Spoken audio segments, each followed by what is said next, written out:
Petren besok bisa mengakuisisi BCA. Petren nih besok nih akan menjadi owner dari BCA. Jadi saya tuh punya kata-kata sakti. Saya bilang, saya Yusuf Mansur sekarang ini tiap bulan bagi-bagi antara 12 sampai 15 miliar rupiah, betul kan? Kata siapa bagi haji bagi umroh susah, belum kenal Petren dia. Bismillahirrahmanirrahim nih. Waroeng, Steak and Shake dan Bebek Selamat ya, Bebek Haji Selamat yang Waroeng Group ya. Kemudian ada X Gym, ada W Gym, ada Obong, The Obong. Nah, dari divisi kuliner, saya di sini sih ibarat rumput, saya lebih lagi di bawahnya rumput. Posisi saya, status saya ada rumput, nah saya di bawahnya rumput. Di warung steak ini saya banget paling bawahnya deh gitu. Tapi alhamdulillah. Nah, terima kasih juga nih buat para pelanggan. Gara-gara pelanggan makan di sini, jadi pada bisa nyumbang lewat pajak kurang lebih 100 sampai 200 juta per hari.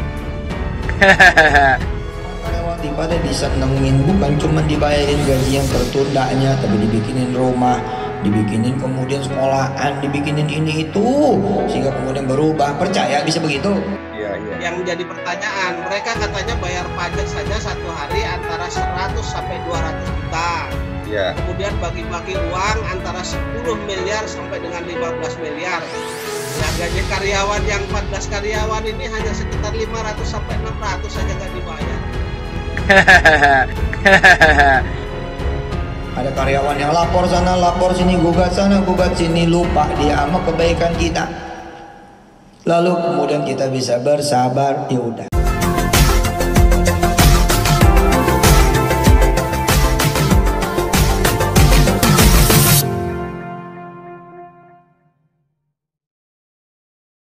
Baik, kita lanjutkan perbincangan saya dengan Pak Zaini karena sempat tertunda atau kita stop karena jeda adzan maghrib, dan kita lanjutkan pada Isya. Ya. Dan di sini sudah saya catat mengenai penjelasan Pak Zaini tadi. Pak Zaini juga sudah ke saya.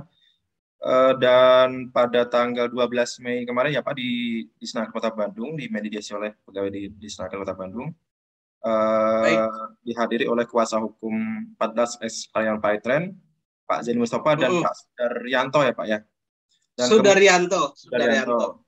Kemudian ya. Dari prinsipal karyawan Petren juga hadir 3 orang, Muhammad Syafi'i, Ali Apip, dan Kiki Jatnika. Sementara dari Petren sendiri hanya diwakili oleh kuasa hukumnya Carlos dengan asistennya Pak ya. Iya, betul ya. Nah Pak, ini kira-kira akan memakan waktu berapa lama Pak sampai berbuah hasil gitu Pak? Kalau kemarin mediator mengatakan bahwa dikasih waktu 1 bulan. Oke, 1 bulan ya. 1 bulan artinya dari tanggal 12 Mei 2022. Kalau 1 bulan kan jatuhnya nanti di tanggal 12 Juni 2022 kan begitu. Mei Juni ya. Nah, cuman mungkin nanti diperpanjang. Atau kalau memang terjadi kesepakatan bisa juga percepat, tidak harus 1 bulan ya? Kan? Iya. Sebenarnya kalau ada itikat baik Mas Haji tidak harus 1 bulan. Iya. Ya intinya kan karyawan ini kan hanya meminta haknya saja sesuai dengan ketentuan undang-undang gitu Mas. Iya. Bukan minta sedekah Pak ya? Nggak minta sedekah ya. Karyawan ini nggak minta sedekah. Baik. Dan mengenai tuntutan klien Bapak ini, dari pihak Petren mengelak atau bagaimana Pak? Atau keberatan bagaimana Pak? Sebenarnya mereka kemarin secara garis besar mereka mengakui bahwa mereka belum membayar, masih ada kekurangan gaji, kemudian tidak melakukan pembayaran THR, dan kemudian terkait dengan yang di PHK belum dikasih pesangon, begitu Mas. Apakah mereka juga memberikan alasan Pak? Alasan lain gitu Pak? Alasannya apa Pak? Alasan lainnya bukan alasan hukum ya. Jadi menurut saya kalau mereka mengatakan bahwa saat ini kami tidak bisa memenuhi kewajiban karena perusahaan sedang dalam kondisi keuangan kesulitan, itu bukan alasan hukum kan begitu. Ya. Ya, tidak ada alasan hukum dibenarkan bahwa dengan kesulitan itu lalu dia tidak membayar gaji karyawan, tidak memberikan pesangon karyawan yang di PHK, tidak memberikan THR kepada karyawan, itu kan bukan alasan hukum gitu. Ya. Yang pertama artinya bahwa tuntutan klien Bapak selama ini dan beberapa, bahkan kan Bapak juga menangani kasus-kasus lain, Pak. Itu tidak ada fitnah ya Pak ya, tidak ada rekayasa apapun, memang benar-benar real ya itu yang terjadi. Dan kemudian Pak, tidak dibenarkan apabila kok karyawan disuruh memaklumi kondisi keuangan perusahaan, artinya itu sudah menyalahi norma ya Pak ya. Undang-undang tidak membenarkan itu.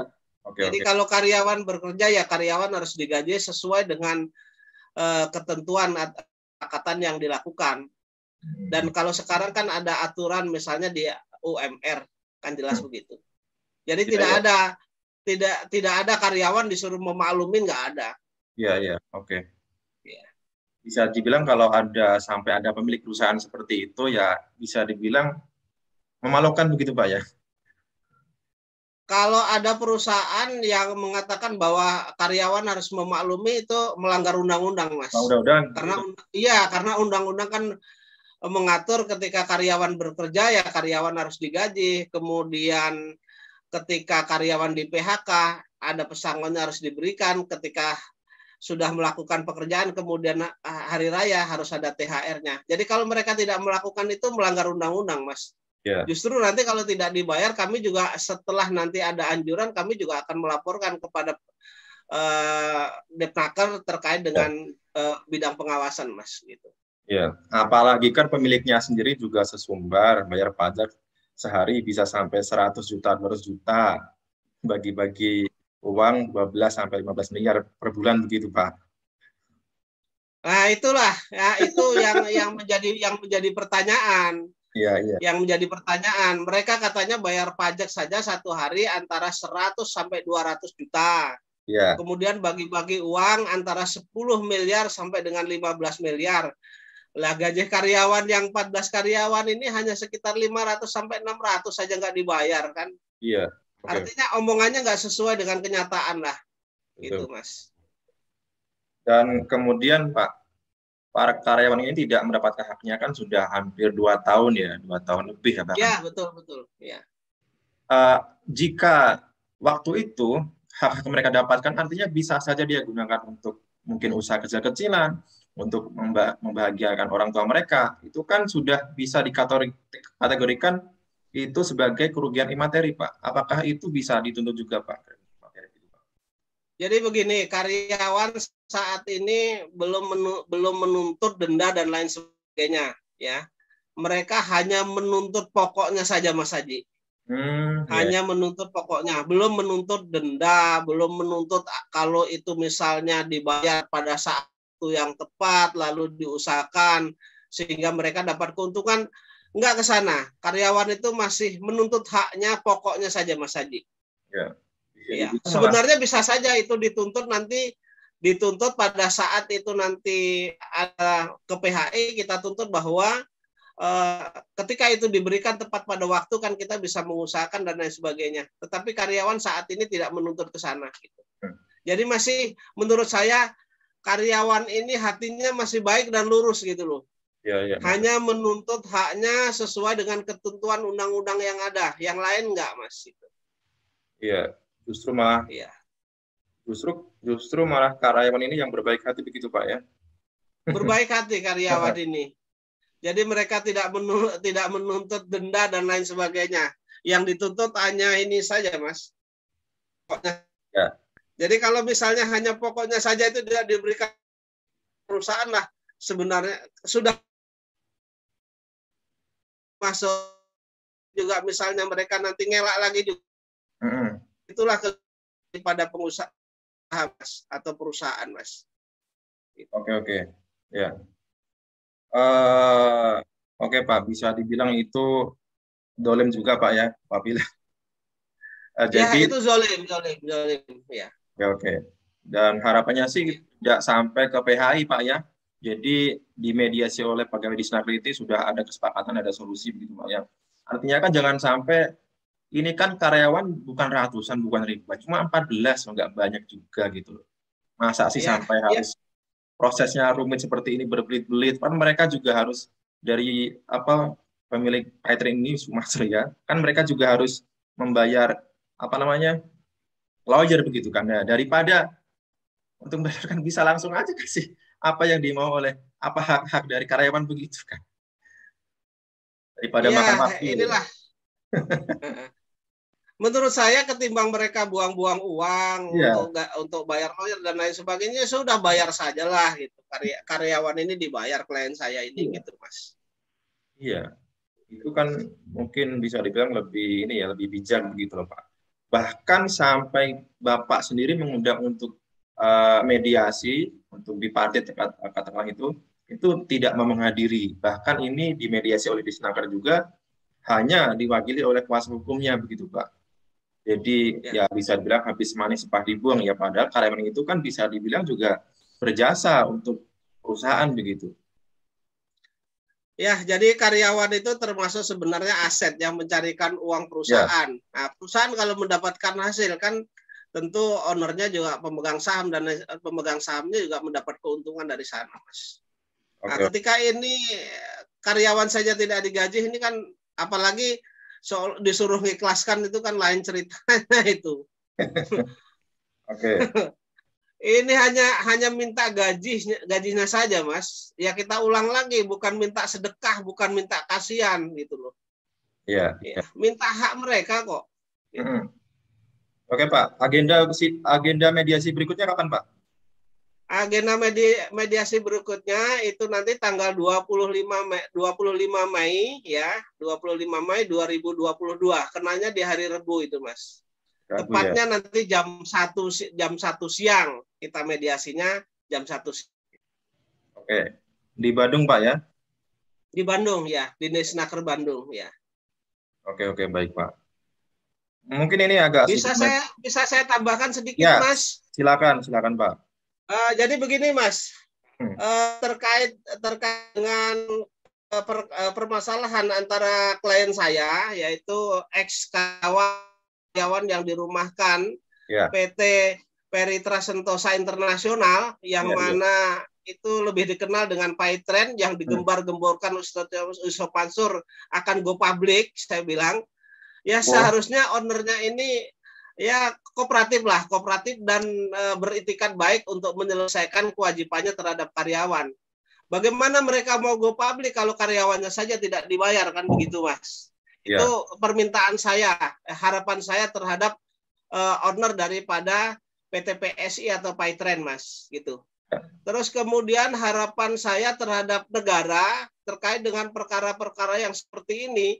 Kalau buruh melawan perusahaan itu ibaratnya kan rakyat kecil melawan pengusaha besar gitu ya. Ya, betul. Harapan saya pemerintah juga baik itu Disnaker, kemudian Kanwil, kemudian menteri, ya kami minta turun tangan lah mereka begitu. Hadir, Pak ya.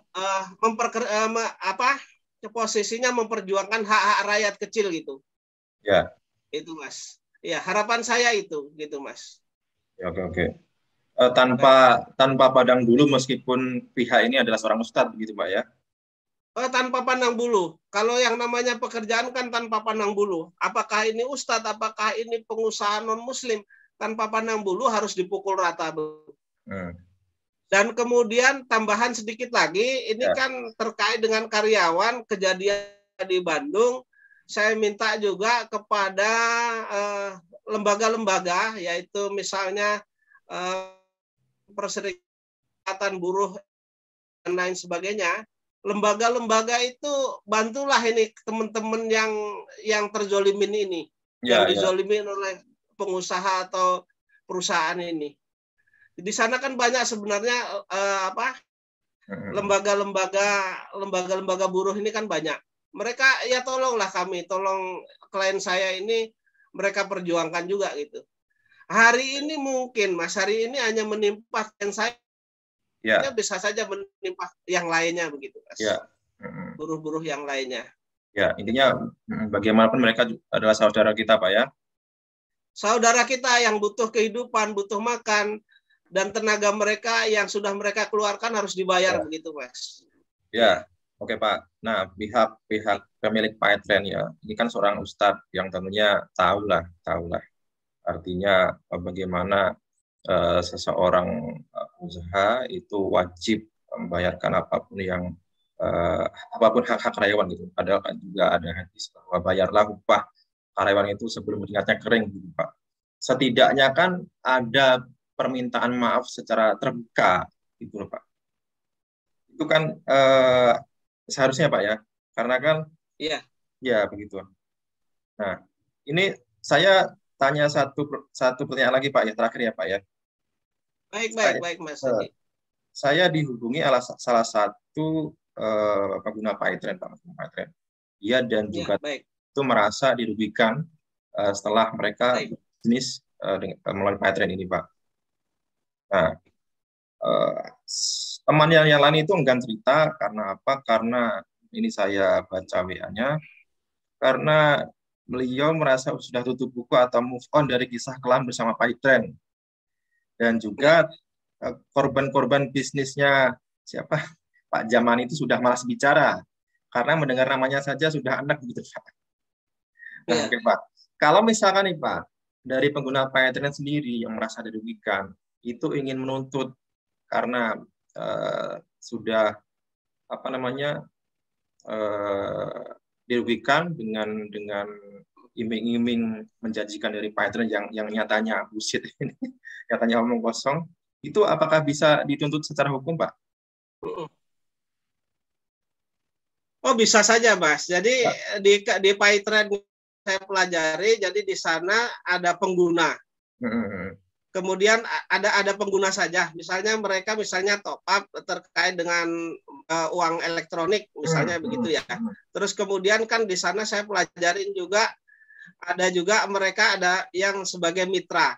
Artinya kalau mereka setor sekian, nanti mereka akan mendapat poin A, poin B, kan begitu kan? Nah, ketika itu ternyata mereka sudah setor dan lain sebagainya, ternyata itu tidak bisa di top up, tidak bisa digunakan, dan mereka tidak dapat poin, kan di sana ada pidananya gitu. Nah, bisa saja itu dituntut Mas. Ada beberapa yang sekali lagi Mas Haji. Silakan. Sekali lagi Mas Haji, karena ini kepentingan masyarakat luas dan korban-korbannya kebanyakan kan masyarakat kecil Mas Haji. Ini yang perlu kita bantu Mas Haji, dan saya siap membantu Mas Haji. Siap membantu secara cuma-cuma Mas Haji, gitu. Artinya gratis, saya Pak. Siap memperkarakan secara gratis Mas Haji. Jadi dalam bahasa hukum itu preodio. Jadi saya bantu secara gratis lah begitu Mas Haji. Itu sebagai, mudah-mudahan dicatat sebagai amal saya untuk memperjuangkan hak-hak masyarakat yang tertindas, yang memang benar-benar dizolimin gitu Mas Haji. Ya, jadi biarlah Allah saja yang membalasnya begitu Pak ya. Karena ada beberapa juga yang mengatakan bahwa saldo mereka di PyTran itu tidak bisa ditarik juga, ada yang mengatakan seperti itu. Dan juga setahu saya ketika mereka yang mendaftarkan mendaftarkan PyTran Tanium begitu, akan ada iming-iming berangkat umroh gratis gitu Pak. Dan ternyata juga tidak terrealisasi sampai sekarang. Mungkin saja Pak. Baik Pak, cukup itu Pak ya. Baik. Jadi begini Mas Haji, apa yang dijanjikan tidak sesuai dengan apa yang dijanjikan, dan kenyataannya tidak sesuai dengan yang dijanjikan. Di sana itu ada wan prestasi, ada kebohongan gitu Mas Haji. Bisa kita bawa ke pidana, bisa kita bawa ke perdata nanti Mas Haji. Saya siap bantu kok Mas Haji. Ya, itu baru hukum dunia Pak ya, belum hukum akhirat Pak ya.